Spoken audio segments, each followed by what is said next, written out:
بسم اللہ الرحمن الرحیم نحمدہ نصلی علی رسولہ کریم اما بعد فاعوذ باللہ من الشیطان الرجیم۔ عزیز ناظرین کرام اور سامعین کرام، السلام علیکم۔ کافی دنوں کے بعد آج پھر سے آپ کی میں حاضر خدمت ہو رہا ہوں۔ ایک تعطل درمیان میں آ گیا تھا۔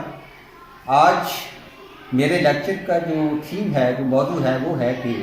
آج کا ہمارا نوجوان جو ہے وہ ایک اضطراری کیفیت کا شکار کیوں ہوتا جا رہا ہے، ایک اضطراری کیفیت اس میں پیدا کیوں ہوتی جا رہی ہے۔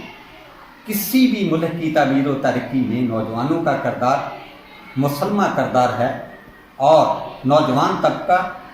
کی جو سوچ ہوتی ہے وہ ہمیشہ بے لاگ قسم کی سوچ ہوتی ہے۔ وہ کبھی بھی کسی وقت بھی مصلحتوں کا شکار نہیں ہوتی۔ تاریخ اس بات کی شاہد ہے کہ دنیا میں جتنے بھی انقلابات رونما ہوئے، بالواسطہ طور پر یا بلا واسطہ طور پر، ان کے پیچھے ہمارے نوجوان جو طبقہ تھا اس کا ایک اہم کردار رہا ہے۔ لیکن آج کے اس دور میں، جب کہ خاص طور پر ہمارے ملک کی جب ہم بات کرتے ہیں، تو اس میں آج جو مشکلات ہمیں درپیش ہیں، آج جو مسائل ہمیں درپیش ہیں، تو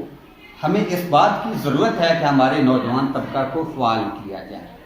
ان کی سوچ کو بدلا جائے۔ ان میں جو بڑھتی ہوئی ایک نیگیٹو سوچ ہے، ایک منفی رجحان جو پایا جا رہا ہے، ایک اضطراب جو پایا جا رہا ہے، ایک اضطراری کیفیت جو پائی جا رہی ہے، اس کو ختم کیا جائے، ان کی کردار سازی پر، ان کے اخلاق پر توجہ دی جائے۔ لیکن افسوسناک پہلو یہ ہے کہ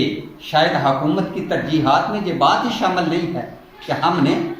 اخلاقی طور پر ان کے کردار کو آگے لے کر جانا ہے، یا اخلاقی طور پر یا کردار سازی میں کوئی معاونت کرنی ہے۔ ضرورت آج کی جو ہماری تعلیمی پالیسی بنانے والے جو لوگ ہیں، انہوں نے تعلیم کو ایک بزنس سمجھ رکھا ہے، یا تو ایک بزنس ہے یا پھر روزگار کا ایک ذریعہ اس کو سمجھا جا رہا ہے۔ ہم اپنے نوجوانوں میں ڈگریاں تو تقسیم کر رہے ہیں، لیکن بڑے افسوس کی بات ہے کہ ہم ان کو تعلیم نہیں دے رہے، ان کو تعلیم فراہم نہیں کر رہے، اور مادہ پرستی اور مادیت پسندی جو ہے یہ ہمارے نوجوان طبقے کا آج کا شعار بن چکا ہے۔ صرف ایک ہی سوچ ہمارے نوجوانوں میں کار فرما ہے، اور وہ یہ ہے کہ راتوں رات امیر ترین بنا جائے۔ ایک اور بات، جو عدل و انصاف کا فقدان بھی ایک بہت بڑا فیکٹر ہے جو ہماری ترقی میں مانی ہے۔ وہ جو ذہین و فتین قسم کے لوگ ہوتے ہیں وہ پیچھے رہ جاتے ہیں۔ سفارش، اقربا پروری اور رشوت کے بل بوتے پر کند ذہن اور نااہل قسم کے لوگ جو ہیں یہ اہم منصب پر اور عہدوں پر فائز ہو جاتے ہیں، اور جس کی وجہ سے نوجوانوں میں ایک اضطراب بڑھتا جا رہا ہے، ایک اضطراری کیفیت ان میں پیدا ہوتی جا رہی ہے، اور یہ سوچ ان میں تقویت پا رہی ہے کہ ان کے حقوق کا اگر جو حصول ہے وہ جائز طریقے سے نہیں ہو پا رہا، تو ممکن نہیں ہے، تو پھر وہ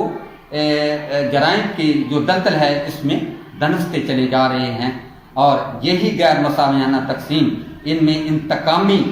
جذبات کو پیدا کرنے کا باعث بن رہی ہے۔ آج اگر عدل و انصاف کو بالائے طاق رکھ کر ہم نوجوانوں میں جو حقدار ہیں،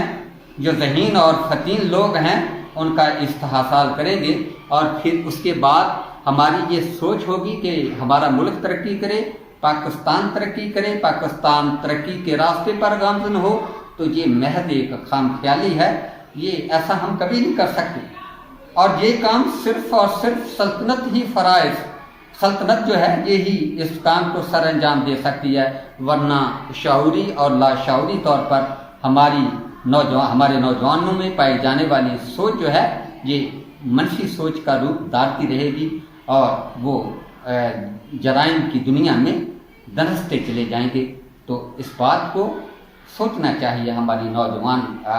نوجوانوں کے متعلق حکومت وقت کو بھی سوچنا چاہیے کہ انہیں جو ایک اضطراری اور اضطرابی کیفیت سے نکالنے کے لیے